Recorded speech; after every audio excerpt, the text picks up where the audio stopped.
তিনটা লাউ আছে আমাদের, মানে একটা কাটার উপযুক্ত, এটা কাটতেই হবে।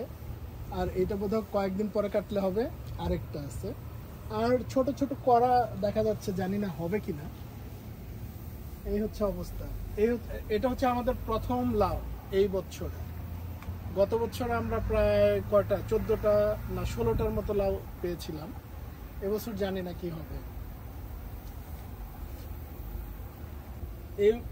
এই লাউটা বেশ বড়, কিন্তু আমি দিয়ে দেখলাম মানে কচিও না আবার বাত্তিও না, মোটামুটি। আর এটা তো কচি, এটা বোধহয় আমরা কয়েকদিন পরে, 2-1 দিন পরেই কাটবো। এটা জানি না কতদিন লাগবে। আরো কিছু কড়া আছে, বেশ কয়েকটা, 10-12টা দেখা যাচ্ছে কড়া। জানি না হবে কিনা, দেখা যাক।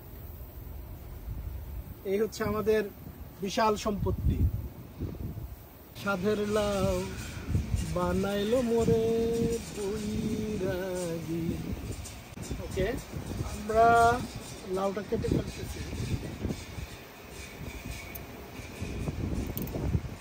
এই হচ্ছে আমাদের লাউ, বছরের প্রথম লাউ। করবো ইলিশ মাছ, লাউ ইলিশ মাছ।